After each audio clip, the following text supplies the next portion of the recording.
Come on in, guys, because it's time for another episode of Outwatch, a Survivor Rewatch podcast. We are here in our fourth and final episode of our special mini-series on another CBS reality legend, Kid Nation. Weirdly enough, we started this pod, and then this knowledge of this show started to kind of proliferate. There's been some prominent YouTubers who have done Kid Nation series, and we like to think that we're the cause of it. So thanks. You're welcome, world, for reminding you about Kid Nation. We've been going through this series, which you can find on YouTube. It's a wild one. And then after that, we will resume momentarily with our Survivor Rewatch coverage. But this special miniseries has been ran by friend of the show, Adam, and he will continue to bring us across the finish line of this weird, horrible, problematic experience. So Adam, take it away. Thank you, Alex. So, like Alex said, we are actually on the last episode of the Kid Nation Rewatch, which means we're going to talk about the final three episodes, 11, 12, and 13. For those of you who don't know, Kid Nation was a 2007 NBC hit reality game show. Whoa. Yes, man. CBS. Sorry.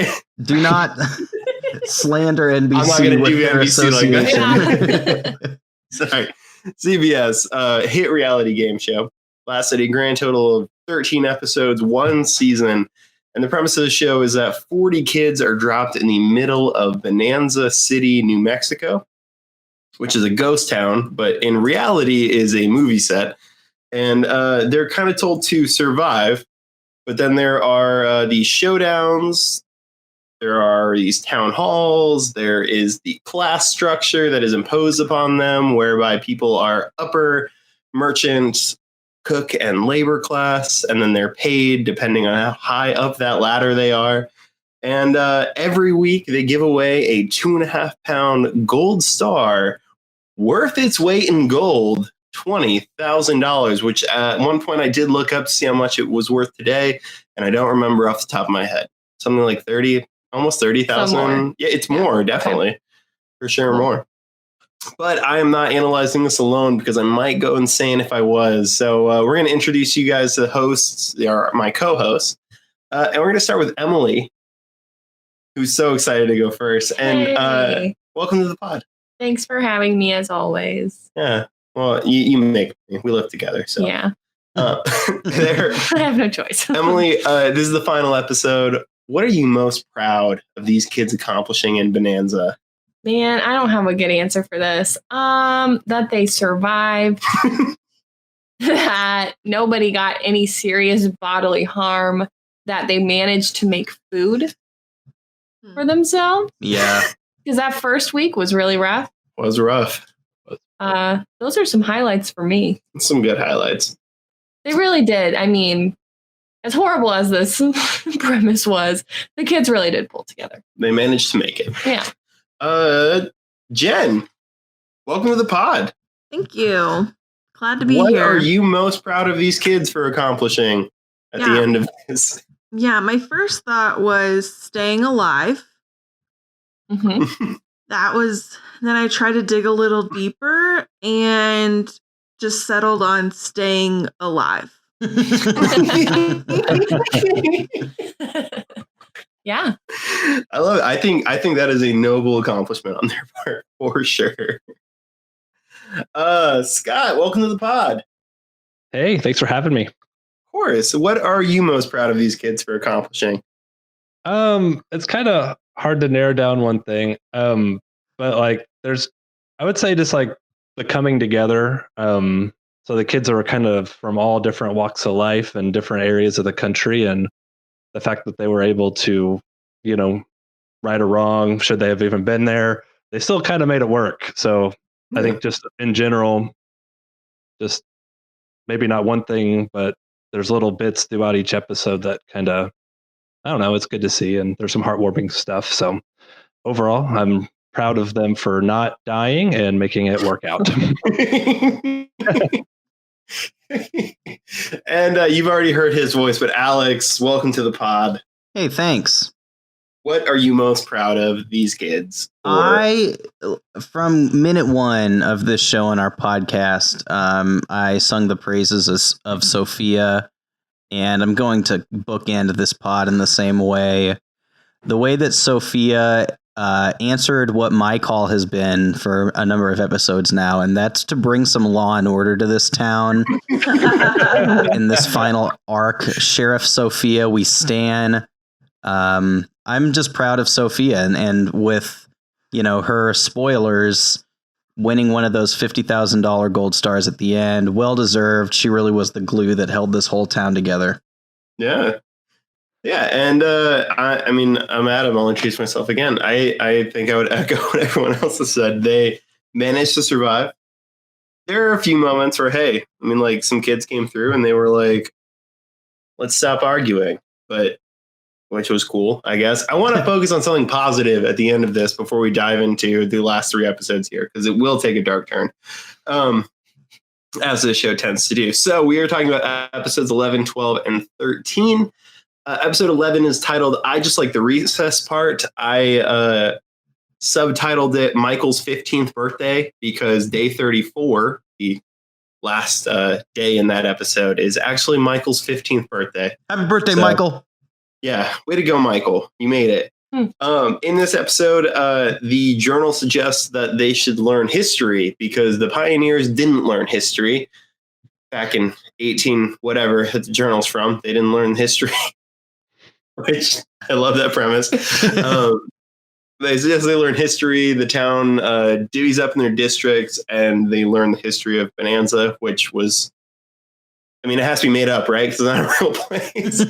so they just filled these kids' heads with useless information. Bonanza's not a real town. I don't think it is. I know at least the town that they're in is a movie set. I don't know if Bonanza is a real town or not. I mean, there's a TV show called Bonanza. Is that based off a real town? Maybe it was based off of this town. I genuinely don't know. It could have been, yeah. So the kids study. There's definitely some conflict there with Taylor not wanting to study because school is lame. She doesn't like to read. She doesn't like to read, which is just a universal truth. I mean, school is lame. There's no use for it at all. The showdown involves them popping balloons, and then this other weird metric that determines if they get the reward or not, where they win an arcade filled with games such as Dance Dance Supernova, the classic arcade game. Love me some Dance Dance Supernova. Were any of you guys, did you guys ever get into DDR? No. Yeah, I had the PS1 like pads. Like nice. I played at home. Did you say you did? I did. It was a late bloomer there. I did it in, I think, early high school, which is far too late. Yeah, for sure. Like, it was definitely like I saved up my money, bought the mats, played like 3 times, and then realized waste of money. Yeah, okay. Carry on. Just wanted to pose that. Hunter wins a gold star. No one goes home. The arcade causes problems. Sophia gets nominated as sheriff. It's a great episode. Highly recommend. If you're only going to watch one episode, don't. Just don't. Episode 12, Where's Bonanza, Dude? Which is, again, great title. Sophia's been named the sheriff. The sheriff. Thank you. I already forgot the term. The town council heads over the mountains to visit with a mysterious visitor, the people who are on the land before them, who they can't figure out who it could possibly be. And everyone at home is going, Native Americans, brah. Where we learn so much about Native American culture. We learn that they have myths. It's about it. It's about the extent of what we learn. Yikes. Where Sophia's put in charge of the town while they're gone, and everything seems to run pretty smoothly, actually. The showdown involves it's a play on the Homestead Act where they have to move a building across a field along with some animals, chickens, llama, alpaca, something like that, on their flag. Who said that the alpaca was a cross between a sheep and a giraffe? I think that Sophia? I think it was. I think it Sophia. was. Yeah, That was funny. it was one of the older girls for sure. Yeah. I've never It wasn't thought just an alpaca. It was a grumpy old alpaca. Yeah. It was a grumpy old alpaca. I've never thought of an alpaca on those terms, but honestly, it's an astute assumption. It is kind of halfway between a sheep and a giraffe. Yeah. The kids win. They get to choose. Well, Sophia gets to choose between having a Kid Nation monument put up in the town. I guess I don't fully understand where it was going. It's not like anybody goes to this town, or a hot air balloon ride, so they can see the town from above, which they obviously choose because the monument was. I don't know why anyone would choose it. Again, no exits in town hall. Little Alex, our 9-year-old genius, wins the gold star, and the arcade gets shut down for good because it has caused nothing but trouble and was a mistake. And then finally, episode 13, we've all decided to go mad. There is the job. This episode starts with Mike. Like, I can't sleep, and he's wandering around town, and he runs up, and there's the job board Right. on fire. Right. And he stands there for a while, and then goes and gets everybody where they try to put it out, but definitely don't, and ultimately just kind of burns down. And then Jonathan comes out and is like, hey, you remember that random fire you stumbled across? Yeah, we did that. Don't worry about it. Remember how we there are woke no you more up and rules. told you to come look at this thing? Yeah, it's because we did it. Because we did it. And then they burn the journal. Which, That was actually really funny because they're all standing in front of this burnt down board. There's still a little bit of fire going. yeah. And who was it? Mallory? He's like, and the journal, and Mallory out of nowhere, she's just like, burn it. It's one of the young kids for sure. Yeah. And then Jonathan's like, okay. And he just And throws he it in there. throws I was it like, in that's not how we make decisions here, but all right, I guess that's really just showing where we are. It actually in the is how season. they make decisions. Well, usually they have the leaders and Oh, they yeah. figure out who's in favor. Jonathan was just like, let's just rage. I don't know. After they find out that there basically are no more rules, this is day 38, so it's not like this is day 40. It's day 38, so there are basically no more rules. The town riot ensues where they ransack the dry goods store and the saloon. Everyone's just taking whatever they can. I mean, they took everything, which leaves a couple kids particularly upset. DK and Zach being the bigger two. And the day after, they organized to actually clean up the town after the riot, which I don't know. It was weird. Zach gets the last $20,000 gold star. There's a lot of drama with Emily wanting to sleep with the chickens who have been brought into the yellow girls' bunk. Yep.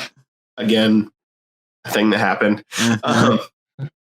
And then day 40, they reveal that there are 3 $50,000 gold stars. There's sort of a showdown in order to actually get the opportunity to give away those gold stars. We were never told how much they weigh, but I assume they're worth their weight in gold, Probably. at least. Yeah. But it's a challenge in 3 parts. They have 1 hour to make and cook pasta and sauce.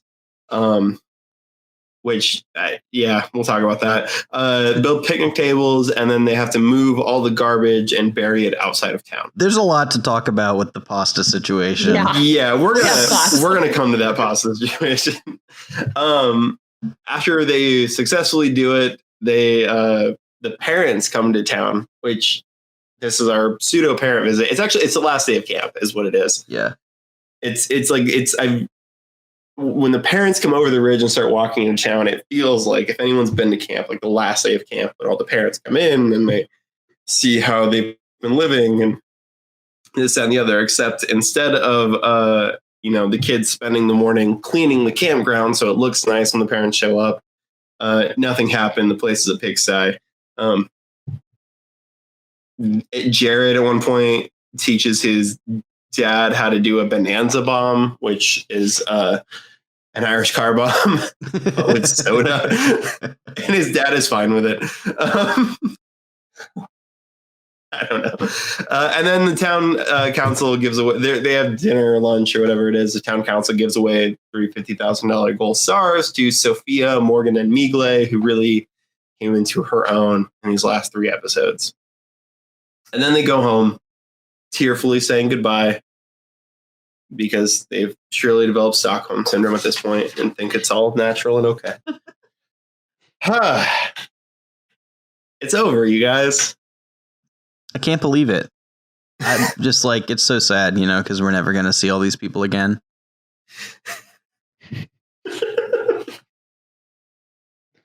I feel like a better person for having done this. I guess let's start off. Let's start with the end, because I think that's probably the place where I'm most interested in hearing opinions. I guess, how did we feel about the ending? And I'm gonna turn it to Emily, because she's already expressed some opinions about this to me, and I think.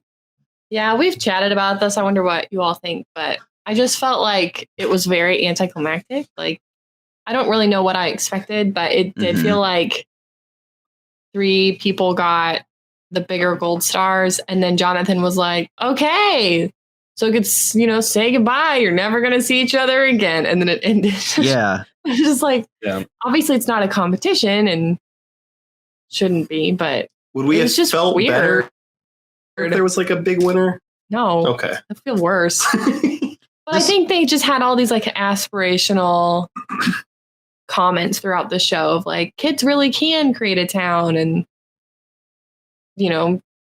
govern themselves. And I guess they still continued that theme, but I didn't like feel good about it. And I didn't feel like, yeah, they totally did. I don't know. What does everyone else think? No, I felt the same way. Like, this was a thing I was wondering about for a while, is like, yeah, how do you end this show without it feeling like it did? Most reality TV shows, there's like a winner, or like if it's a group thing like this, you complete the thing or you don't. And like, I don't know. I wish that, like, I said this to Jen when we were watching it at the end. I'm like, I wish they did some sort of survey of like what the kids accomplished, either like visually or like having kids talk about it more, instead of like, just like these back to back platitudes from these kids where they're like, we showed the world that we can fend for ourselves, and there is a bright future for the world and stuff. It's like, but like, how, like what? Right. But if they would have been like, look, maybe even like Jonathan Karsh, the man himself, leads the kids through like a retrospective of like, guys, like, this is what this looked like when you started, or like, remember when, like this was in disorder in this way, or like, look at these hard decisions you had to make. I feel like that would have felt more fulfilling.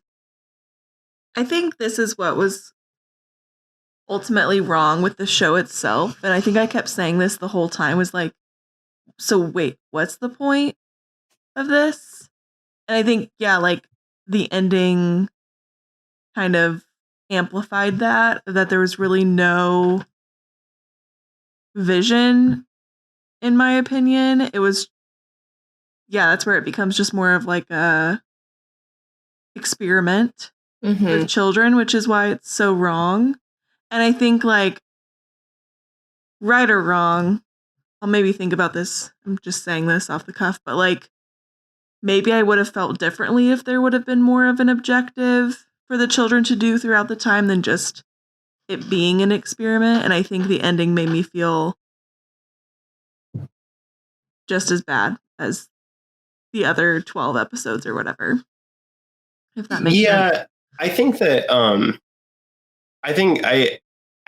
so Alex, I think you raised a really interesting point, but I think to kind of jump off Jen's thought there a little bit, for me personally, it kind of seems like there wasn't anything to kind of do a retrospective on.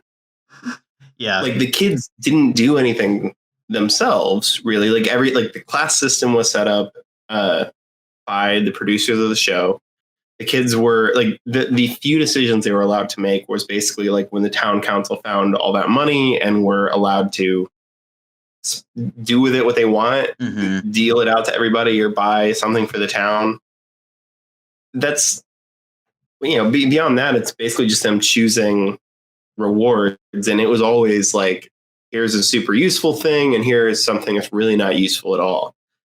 And so if we were to like pat, I'm going to say if we were to pat the kids on the back, as if we should not pat the kids on the back. But if we were to like pat the kids on the back at the end of that show and be like, hey, look at all that they did, and then show this kind of really disingenuous look at the town of like, they've done a lot. Yeah. I don't think that would make me feel better in any way. That's fair.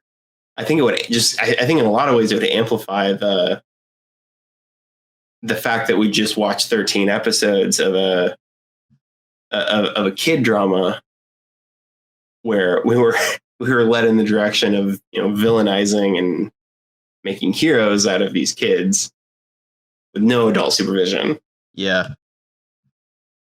I don't know, Scott. You've been kind of silent through all this. Like, I guess, do you have any thoughts about the ending or?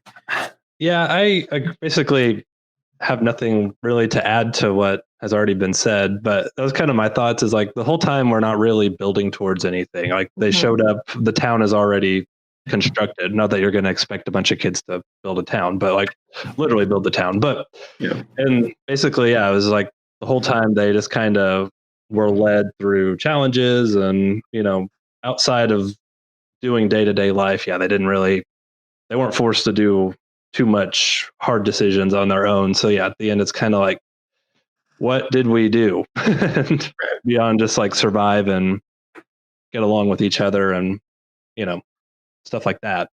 I do think there could have been some sort of dramatic video montage of moments that would have been touching for the kids to see, and for the audience to like, oh, when Jimmy went home, and oh yeah, Emily and the chickens, and remember when Colton charged the bulls, so there would have been some good moments there where you would have at least left the show like, or I don't know. You would have left the show feeling like the kids were like good kids, but in a weird situation. Yeah. I was gonna say like most of like the good stuff for me is kind of like on a personal level with like you see like some development out of the kids throughout the whole thing, and you see like some good moments from the kids throughout the whole thing, and that's where a lot of like the good for me comes from it. Because you see them managing situations they're like on their own and like interpersonal stuff. But yeah, as far as like in the whole context of like the whole town, like you don't really see that build throughout the whole season. Yeah, well, and we even see like some kids. So we talked about this. I think episode 1 of our miniseries of this. About how the show was kind of pitched in this Lost-esque way of there are these people living in this isolated area and we're going to like kind of each episode have these different story arcs and we're going to kind of follow along for 13 episodes. But there are like kids that we've completely forgotten about. I mean, like Emily kept asking on the last episode, the episode before the last one, about Devad, who was the girl who she made fried potatoes and would like try to sell them or give them away or something, and was constantly nominating herself to be the gold star. And ultimately that storyline builds to nothing and we're just kind of left to forget about it. Not unlike Lost in some ways. Not unlike Lost. I guess we'll give him that. But then like in her place, we get Migle, who like is a really cool addition to like the final couple episodes here, but you don't get that feeling of like growth. Like you don't have any like, this is who she was in episode 1 and this is who she's become. And that's really cool. And like, I think there's like, again, show shouldn't happen, but I think the show would have felt more valuable if you could have actually watched more of the kids like grow and change. That's a great point. You know? Mm-hmm. Yeah, and even like, I mean, it's reality TV, right? So like, you can influence a story in that way, right? Like, it's not going to be that every single kid that goes on this show is going to like leave a changed person, right? But you can like, in broad strokes, paint like, I don't know, Alex was like, it didn't feel useful because he is not strong or big like the other kids. But by the end of it, he realizes that his intelligence is important and he can be proud of himself for that or something, right? Like, Yeah. But there was almost none of that. Right. Yeah. Yeah. Yeah. I don't know. Okay. So final episode. The kids riot. Zach and DK. First of all, Zach is like a full-blown adult at 10 years old. It's ridiculous. Like, that kid is more mature than I was a year ago. Like, that kid might be more mature than I am now. And DK, who they've both been really bought into the town, and they seeing them particularly upset about the riot, I think was good. Like, if we had just seen that riot and then nothing come of it, like the kids just riot, like it would have felt like this weird regression of, not that it was a big development, but you know, it would have felt regressive, I guess. Just I'll leave it at that. Mm-hmm. I guess not thinking about the ending anymore. And we'll talk about the showdown for the last episode in particular. So basically, day 38 and 39, the riot, the cleanup for the riot, and the drama with Emily, and Zach winning the gold star. And we'll talk about the parents too. I guess, how did we feel about this? Like, was anyone shocked at like how normal the parents kind of felt everything was, or were there any like standout moments with the parents? Like, I brought up the Jared thing. I think there were a few others that I've written down, but that, I guess, does anyone have like a standout moment in the last episode that was just like? There was one, I forget whose parent it was, but like the kid was showing their parents like their bunk or something, and like it was their dad, and the dad's eyes got like super huge, like what the heck kind of thing. I forget. Did anybody else see that? I think it was Morgan. Yeah. And Morgan's dad was like, holy cow. you were doing this. Mm-hmm. Like, that was the big thing that I saw in that whole sequence. Yeah, I feel like my thoughts on it was that like they didn't show a lot of the parent reactions because that's when the parents realized that they needed to sue. And so I think there were probably like a lot of angry parents at that point of like seeing the the living conditions and their kids being like, yeah, we didn't have food for a while. We just had one toilet for 5 days. Or like they just gave us this weird powdery stuff to brush our teeth until we won it. Did they win toothpaste? I think they won toothbrushes. I remember at least one toothbrushes, I guess. Yeah. So I don't know. I kind of was like, I wanted to see more from the parents because I kind of wanted to see more like, wait, what? Do we think that would have changed how we felt about the ending, Jen? Like, do you feel like if there was some kind of outrage from the parents that would have made any of us feel more okay, I guess? Like, it just makes me more concerned that if these parents are okay with what happened. Okay, yeah. You know what I mean? Like, right. I'm already concerned that they sent their kids there. And then it made me more concerned that Morgan's dad didn't know what he was sending his daughter to. Yeah. You know what I mean? Yeah. But they're not going to show that to us. I get it. Yeah. I think showing some outrage would have reinforced in my mind how I already felt about the show. Yeah. No way that you include that in a show, though, right? Like, oh no, especially now with the criticism they were already receiving. Yeah. You don't put that in there for sure. I just like the camp counselor in me was just like watching like the parents come in, and like my honest first thought was like the bunks aren't ready. Like, this is going to be bad. Like, this is not, you do not let the parents see how the kids have been living for the last week. Yeah, Like, that's a great point. like, when the parents show up, the bunk is supposed to look untouched. Like, Dude, okay, I have a theory about the phone calls. okay. What? Nothing. Okay. Do you want to share your theory, Jen? That you were mouthing to me? No. Okay. This is my new theory on the phone calls, is that the parents never actually went home, that they stayed in like a hotel in New Mexico nearby the whole time. And when their kids won the gold star, they like took them to a set which looked like a house. And they called the set. Because also, you know, like the parents are there at the end, right? And also, like, what if a kid goes home? Do they send him on a plane by himself to fly back home? That's what Jimmy said. Yeah. Jimmy I was going to just say, said did you listen to the interview with Jimmy? on JonTron. I thought he said that He went and stayed in a hotel for a you're night, right. and then he flew back home. He stayed in a hotel.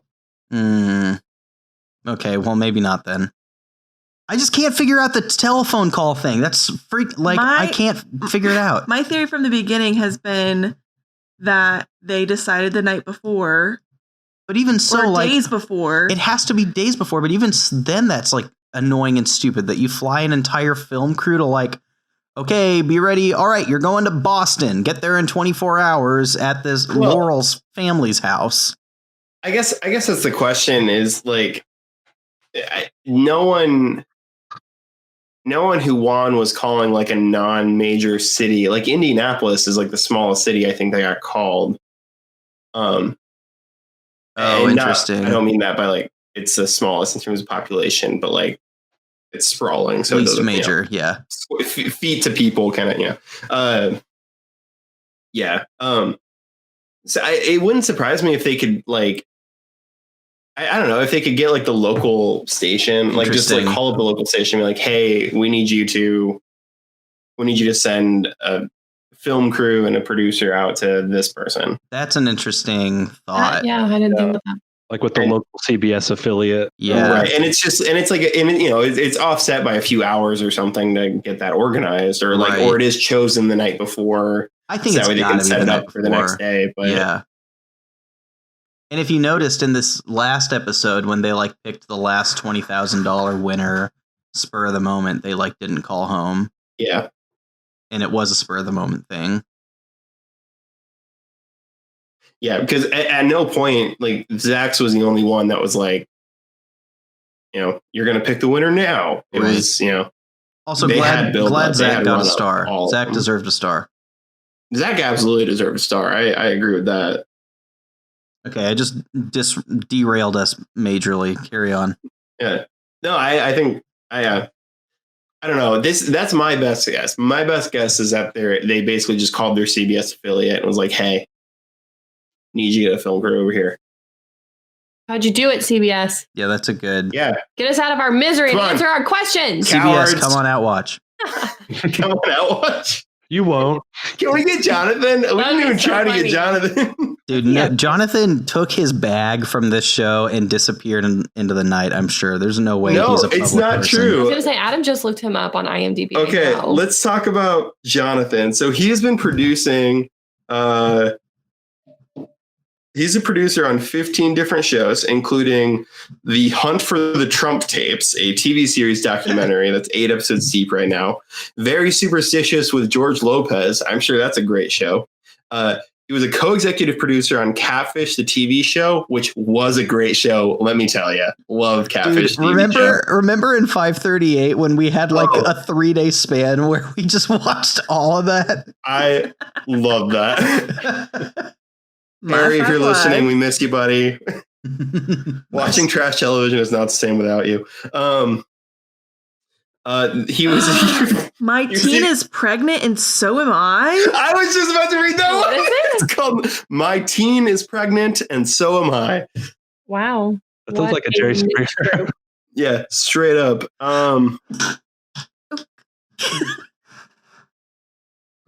Yeah. Anyway, so I mean, he's doing stuff even now. The hunt for the Trump tapes. Yeah. Man, thank goodness for your work, Jonathan Karsh. It's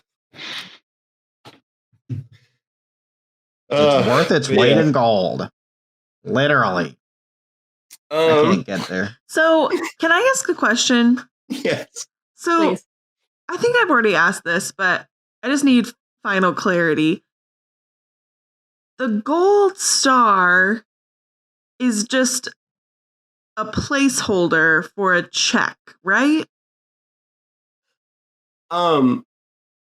So I think that Mallory still has her gold star. Or at least there's a replica of it. She pulled it out during a video thing that they did a few months back. So I feel like in Michael's AMA, I think I remember him saying you had the choice of a couple of things. I feel like one of them was keeping the gold and one of them was putting the money into some kind of account. Interesting. Like an education, like a Yeah. It was just something that would become available when they turn 18 or whatever. I think that's what I read. So Mallory's just sitting on her gold. Hey, that was the best move for her, unless she took all $20,000 and invested in Bitcoin in 2008. So that's what Alex said. He said that, gold is going up right now. Prices are going up, so it's a good investment. He did say that when he got his store. I love Alex.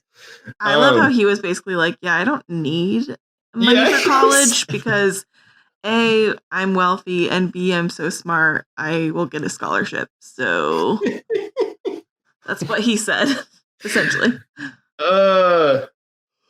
He's amazing. Alex is my favorite kid on this show. Yeah. Okay, let's talk about the pasta. Alex. Oh, gosh. Well, what was wrong with the pasta, buddy? What was that? Was it like, it looked like rice flour or something? Looked like mashed potatoes to me. A mound of something. It certainly wasn't dough. It definitely wasn't what they ate later either. I hope not. So for our listeners, part of the very last showdown of sorts, they needed to make pasta, and so they ran to the kitchen, and there was a bunch of dough that looked to be the consistency of mashed potatoes, and then these like things that they would load the dough in, and then they would like push something forward, and it would squeeze the dough out the other end and make pasta shapes or the spaghetti with it, and then they dumped it into boiling water immediately. It's a weird dough. So yeah, they basically just made lumps. I'm sure this did not turn into pasta. Yeah, no. And then they served pasta at the meal, and I was like, yeah, so this isn't what you made, right? Sure. Which lends some like credence to the theory that we've had that the kids aren't actually cooking.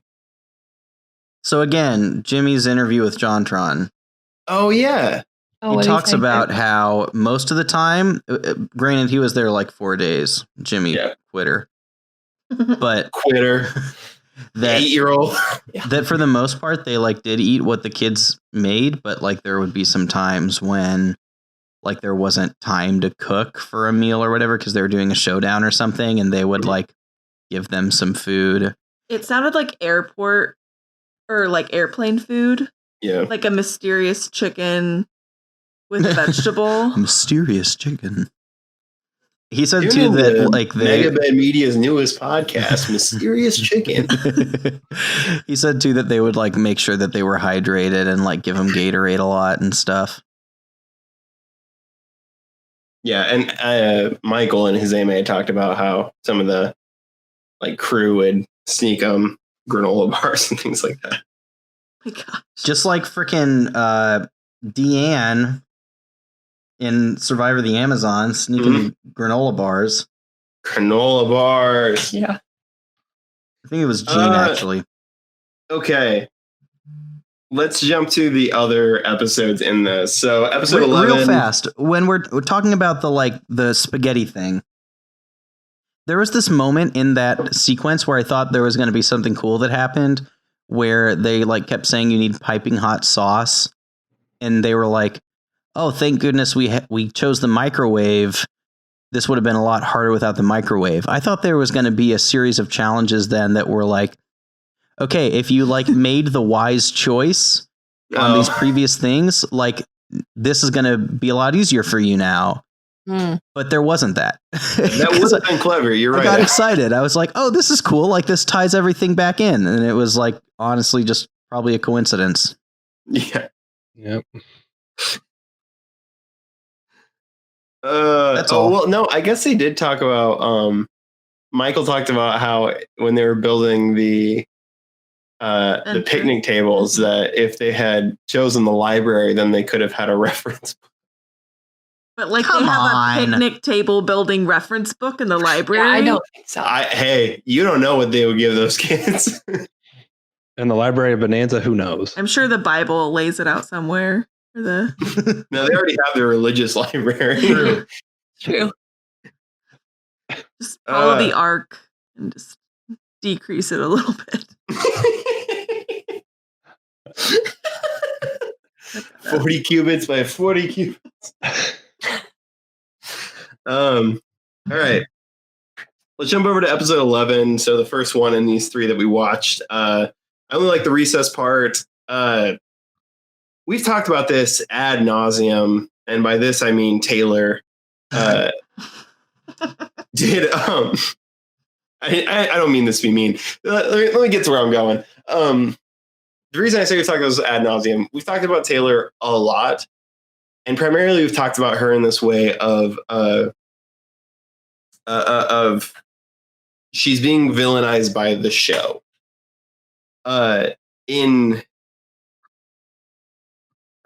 Is it this episode? Yeah. In this episode, Zach manages to encourage her to like wash the dishes after they win the arcade. Which up to this point, this is basically my favorite Taylor and Zach moment. I'm curious how you guys felt during this whole thing. I mean, is it hard to watch? Do you feel, I mean, at any point in this, did you feel like angry or annoyed at the child, the 10-year-old? Which, I mean, justifiably so. It's what the TV's trying to make us do.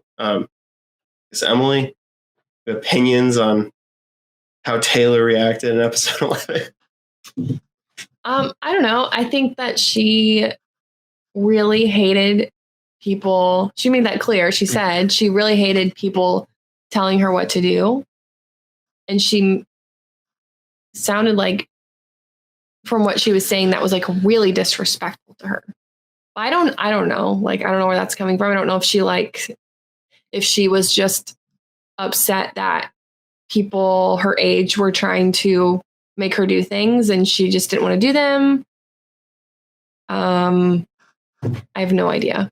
Psychoanalyze this child, Emily. Honestly, that's what I feel like I'm doing. I don't know what her whole thing was, but I don't know.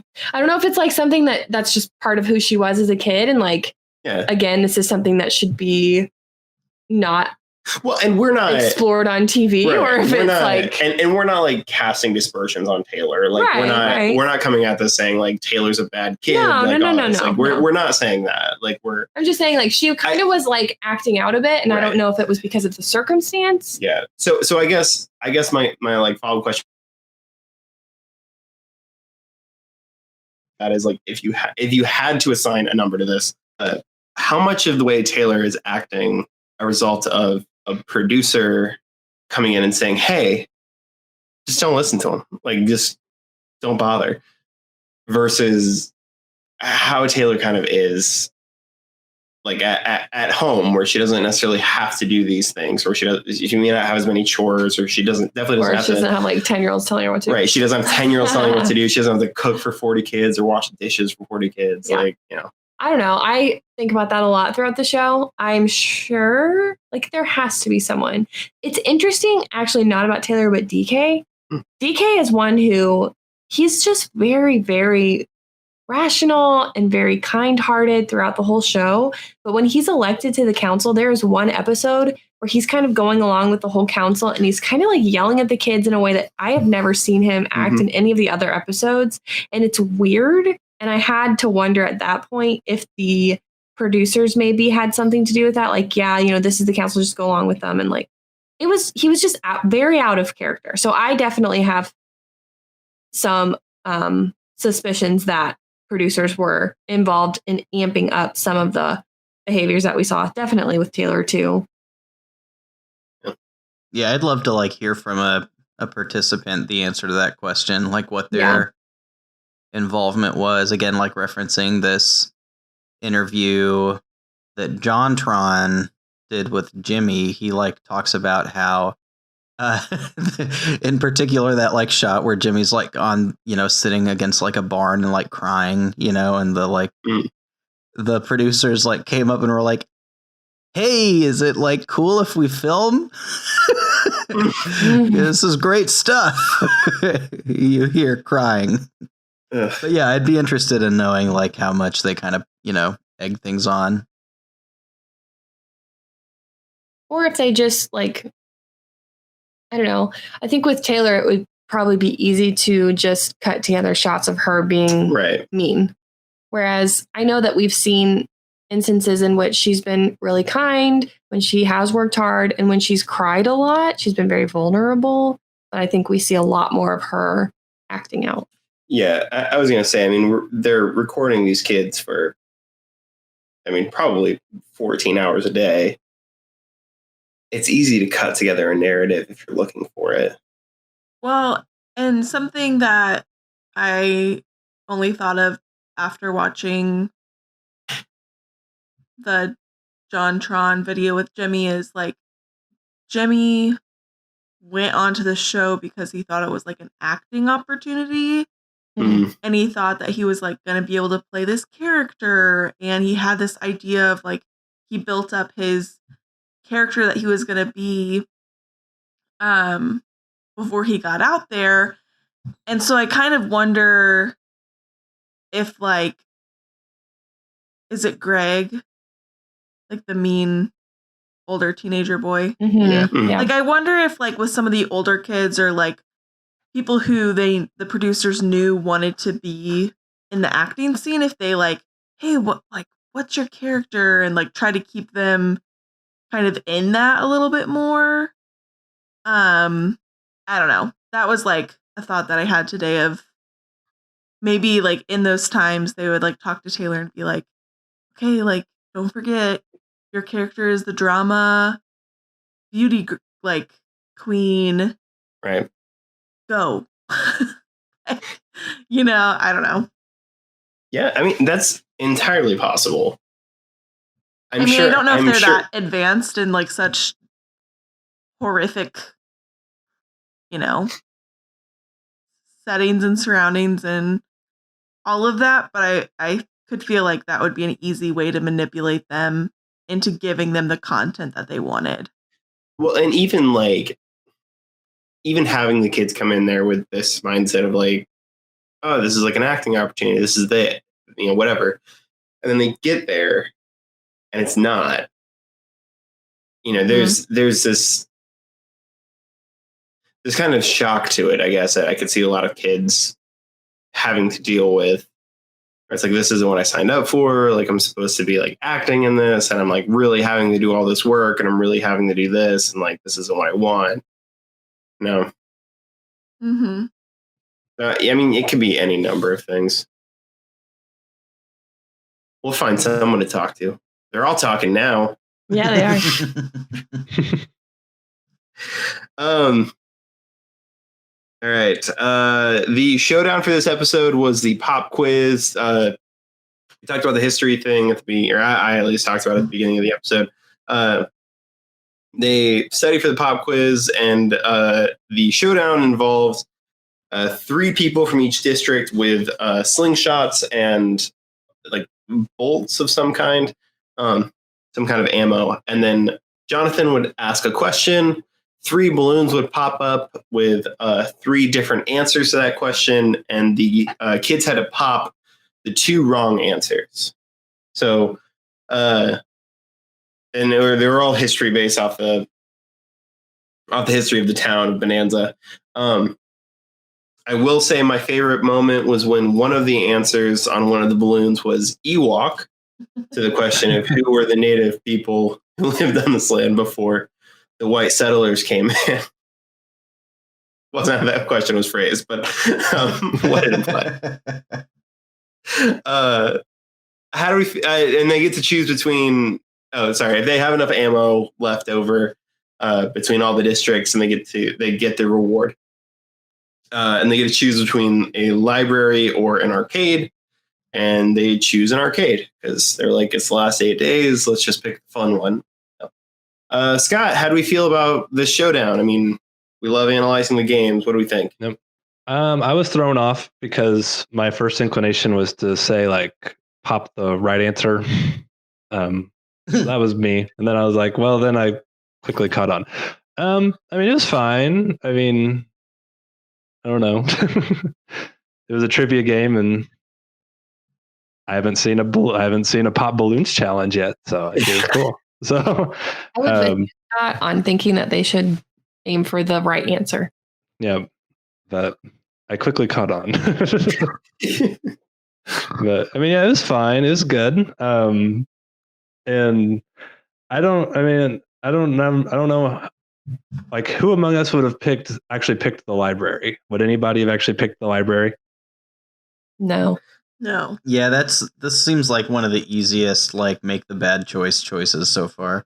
Yeah, I know I'm picking arcade. Yeah. So I had no faults. I think that this challenge is one of those that, like, maybe was a fine challenge, like, to play, but just doesn't translate well on TV.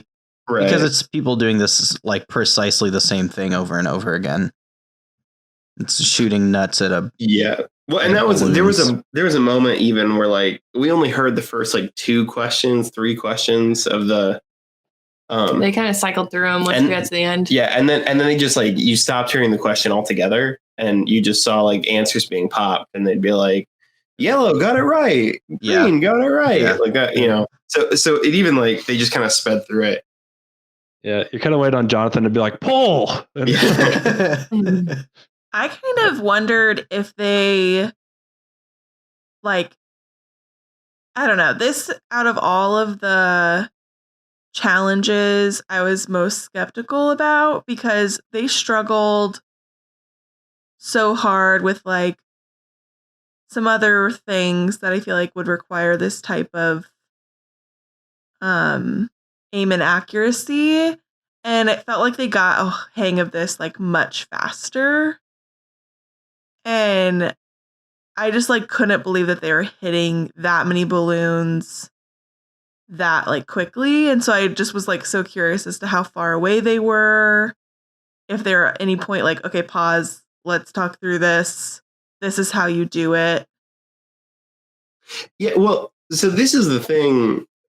I mean, this is such a skill-based challenge, but, like, in Survivor, when at least in, like, at least one of the seasons that we've seen, in Brazil, when they have the archery target thing, they're given, like, the bow and arrow. Is it a slingshot? I think it's a bow and arrow.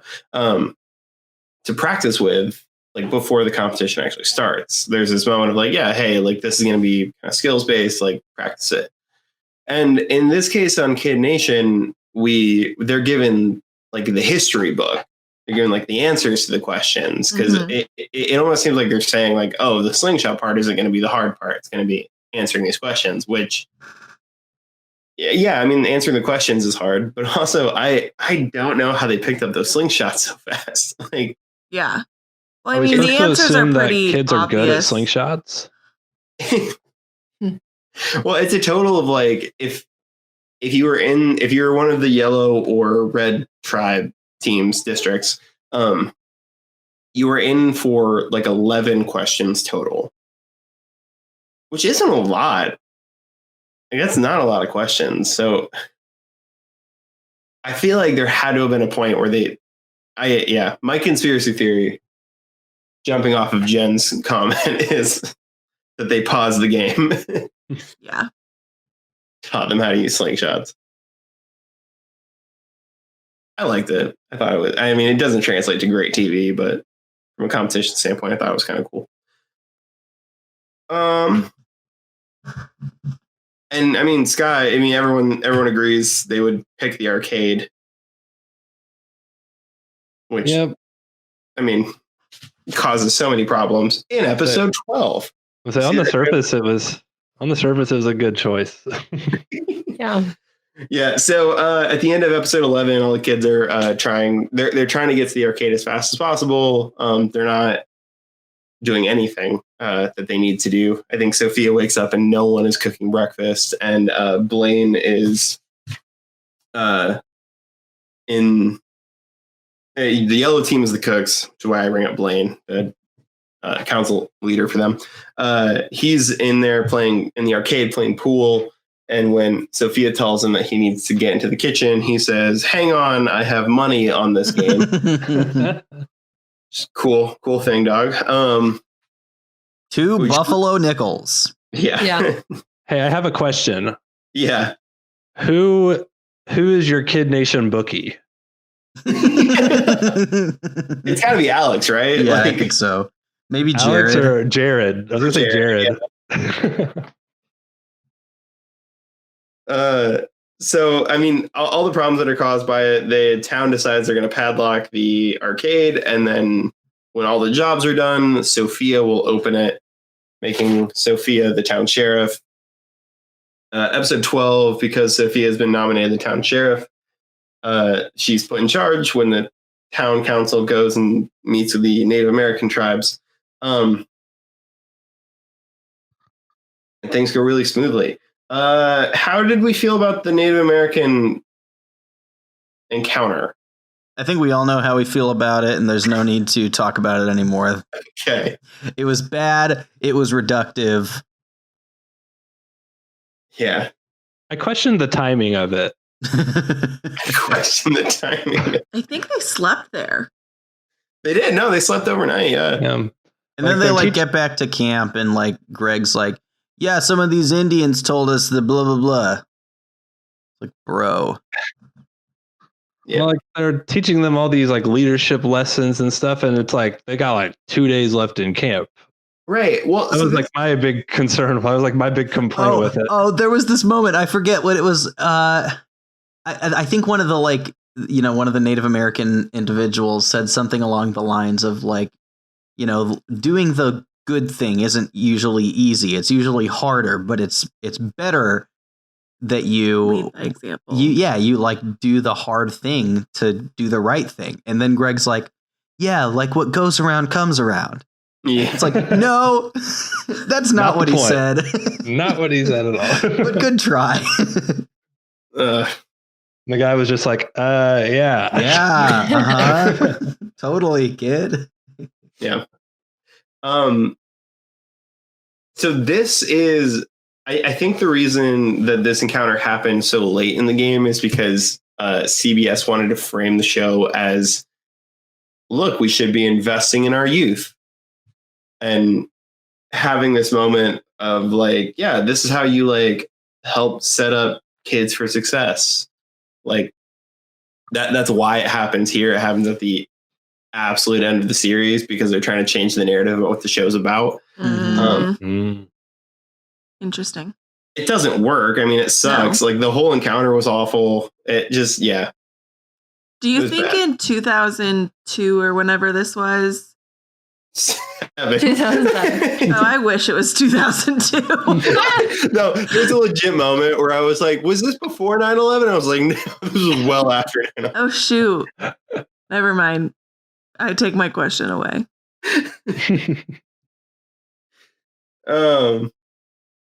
I think my favorite thing we learned in this episode, though, is that Alex wants to be a chemist, a geography teacher, or a linguist. Yeah. Linguistics are so fun. They're so fun. And I said, when I was his age, I did not even know what that was.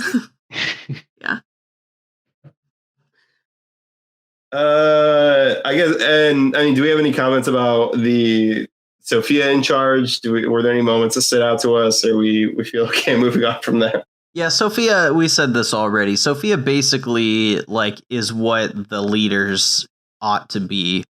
Yeah. In that she like holds people accountable, doesn't let them get away with stuff, but then like incentivizes it and like does so respectfully. Yeah. And not just saying like, if you don't do this, then you're not gonna get paid or whatever. Right. And then she does some funny kid stuff where she puts herself in a square and says nobody can walk through it. That was so funny. And I think it's just like, they're like, she's just power hungry. And I'm like, I think she's just bored. Yeah. Like, I forgot about that. That was very funny. Well, that had to be, that's something that had to have been set up by a producer for her to do. I feel like the showdown is about the Homestead Act. Well, that's true. That's true.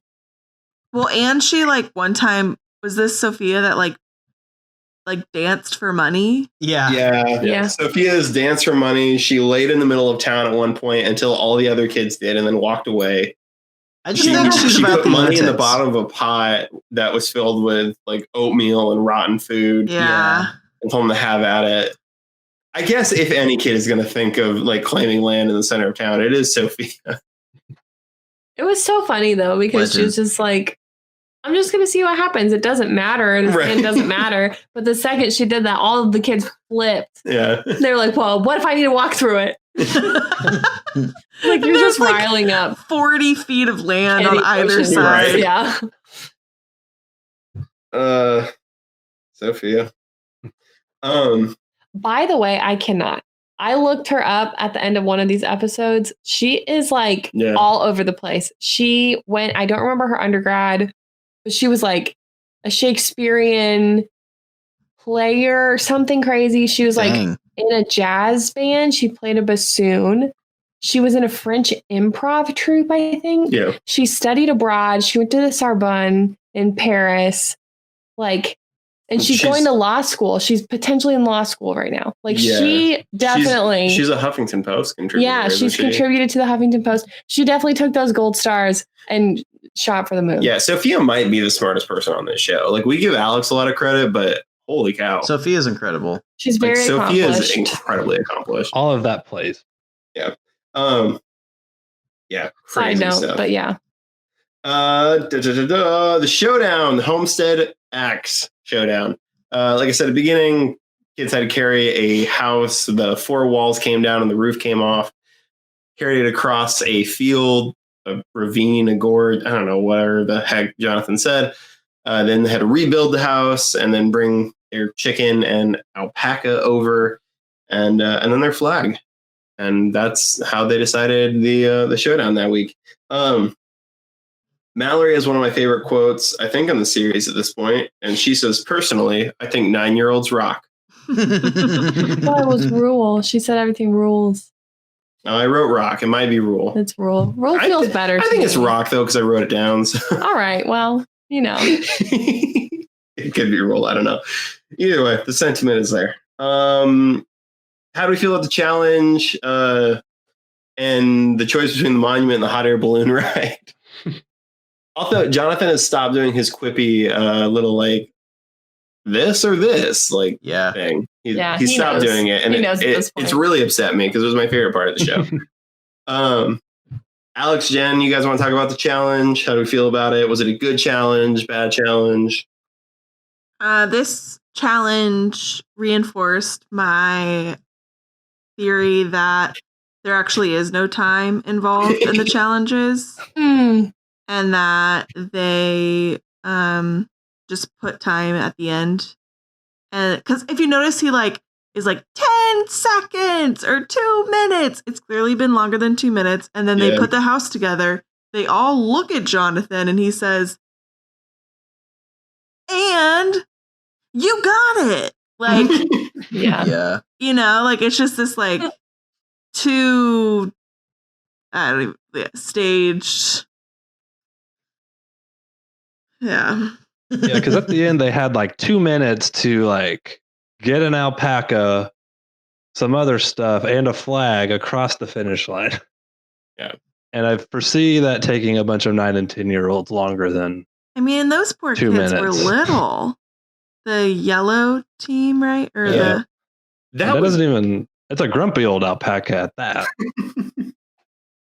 that was my thing about this challenge. Like conceptually, it made sense. The problem with it is like the age discrepancy between the districts. Because I mean, like the yellow district could barely get the roof above the walls. Mm-hmm. It was just tall enough that it was nearly impossible for them to actually be able to do it. Yeah, it was something. It's just like, yeah, I didn't hate the idea of this challenge. I think it doesn't work for 8 to 15-year-olds. Is what it comes down to. Alex did have a moment that I think would have been pure gold. He said he thought that the leaders were going to come over the mountain at the last second. Yeah, I did. And like help them. Like, and now your leaders are here. To put that roof on. Yeah. Yeah, that didn't happen though. Remember how smoothly things went without them? Well, you need them. Right. Is that like another attempt at the show trying to redeem itself? Yeah, maybe. These kids they can do it without their older leaders. I'm sure that's part of it. They just built a house. Yeah. I think it's also I think it's also a commentary on the like housing shortage in this country, that everyone needs a house and should have the right to put their alpacas on land if they want. Yeah, I think that show definitely went there. Yeah, I don't know. I mean, this episode was like, the theme of this episode was definitely about like investing in youth. So I'm sure that like whatever this was, but I think to Jen's point about everything being rigged, that's not what I said. The timing, I know. I think that like if they were going to rig the timing on any challenge, this is probably the one, because they need to give the kids a chance to see the monument. Yeah, they made that monument. I mean, it was probably styrofoam, so I'm not too worried about it. But it probably was. So they went all the way for like it potentially not being picked. Okay, no, but here's the thing though. If that monument had been picked, we were driving to that monument. Like, I'm calling my business partner and saying, "Hey, I'm not going to be in for a few days. I have to go find the Kid Nation monument because I don't know why I haven't seen it yet." We're all taking 2 weeks off, and we're going. Oh. We were in New Mexico, and we didn't even think to stop at Bonanza City. I didn't even think. I didn't even know Bonanza City existed, though. That's on me. That's my bad. It is on you. I don't know that we were actually that far from where Bonanza City is. That's wild. I did think that. Like, I would look at that and be like, well, they already made it, so they're probably going to keep it here anyways. Yeah. Probably just sitting out in the middle of the desert. Yeah, it's 13 miles southwest of Santa Fe, so I mean, we drove right past it. That's hilarious. Oh my gosh. We need to go back. It would not have taken much for us to get out there. Yeah. Probably a 2-hour bus ride for sure, though. That low-key frustrates me, though, that we could have been there and saw it. I'm high-key frustrated. We could have, from 6 to Midnight's album cover could have been Bonanza City. Bonanza City. We could have skipped the Petrified Forest altogether and done Bonanza City. Petrified Forest was whack. It was. Welcome to our National Parks Review pod. Okay. Balloon rides, I thought they were cool. Emily didn't like them. That's a lie. She thought they were cool. I was worried that there were no adults in the balloon. Yes. She looked at me. She's like, "Are there adults in this balloon?" I was wondering that too. I was like looking for the adults. Yeah. No, and Greg knows how to do. He knows how to fly a balloon too. I mean, if there's a camera, there's an adult. Yeah.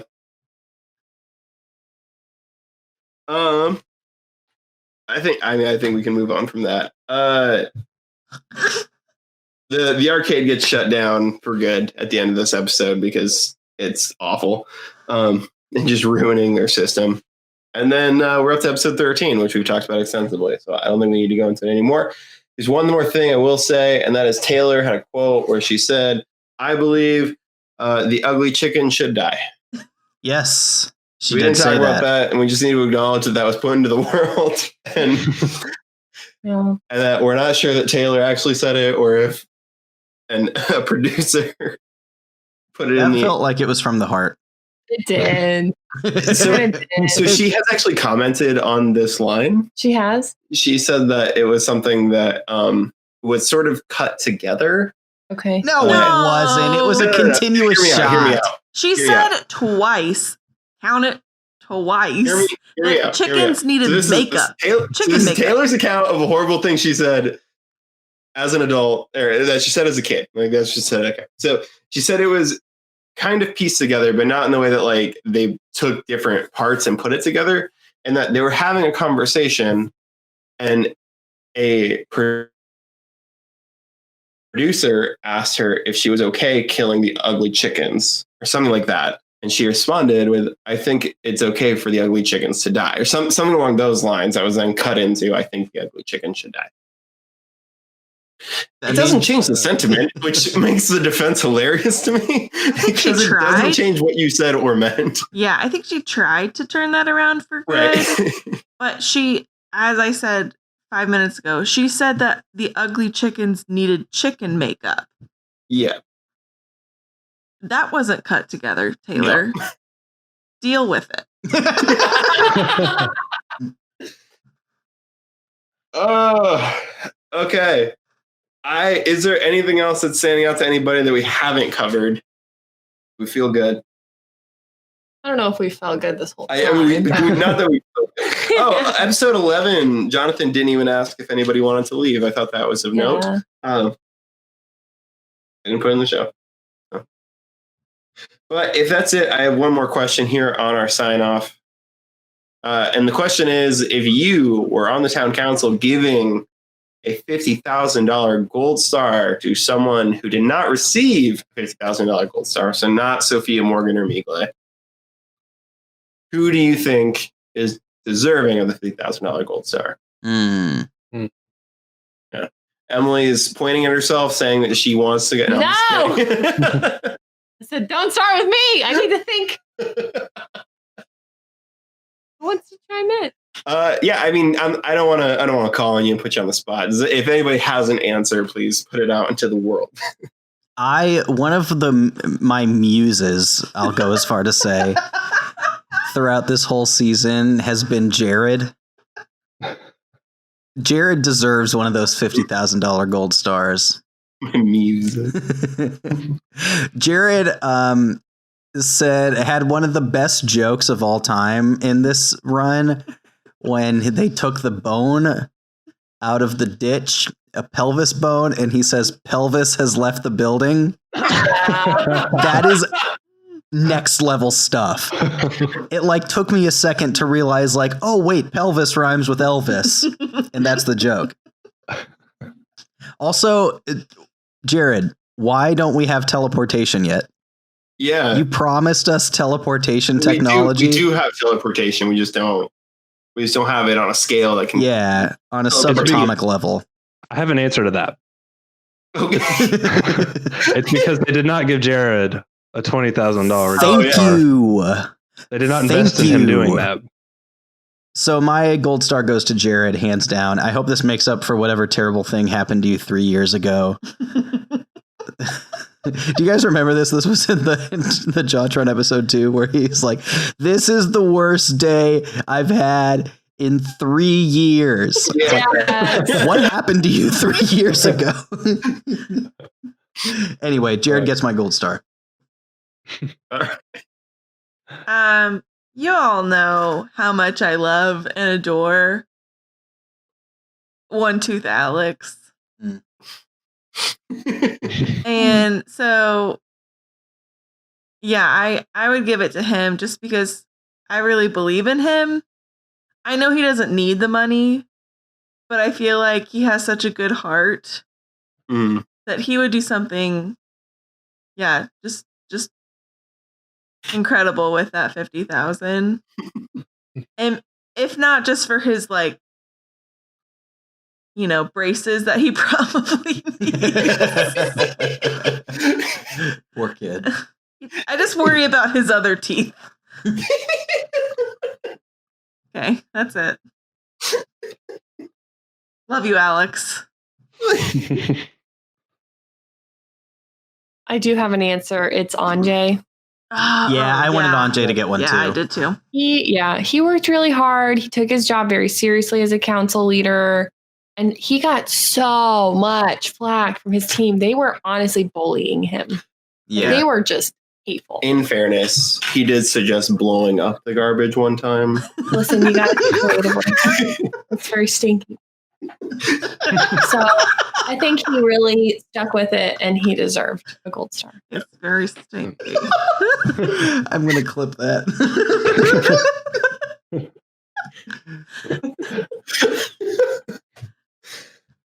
Scott. Yeah. I think I would give my gold star to, I'm kind of torn between two, but I think my first thought was to give it to Laurel. Mm-hmm. Because I feel like she was very positive the whole time and was a pretty good leader. I feel like just kind of exemplified kind of what was good about the town. So that was my pick.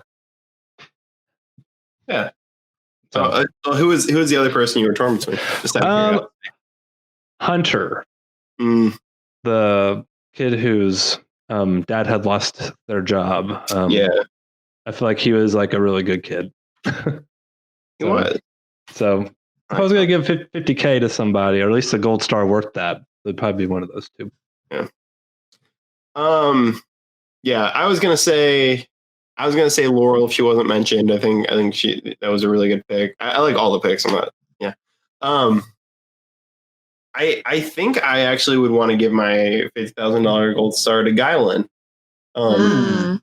And DK's up there for me. I think Blaine really came around too, and Michael and was awesome.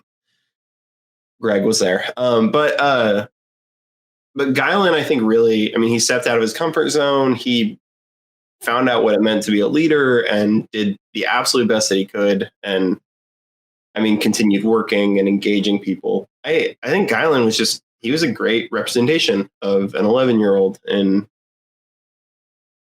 Kid Nation. Yeah. Well, that is going to do it for us. We probably will never have to talk about Kid Nation again. Well, we'll see. We'll see if we can find someone to talk to us about it who was actually on the show. But we'll see.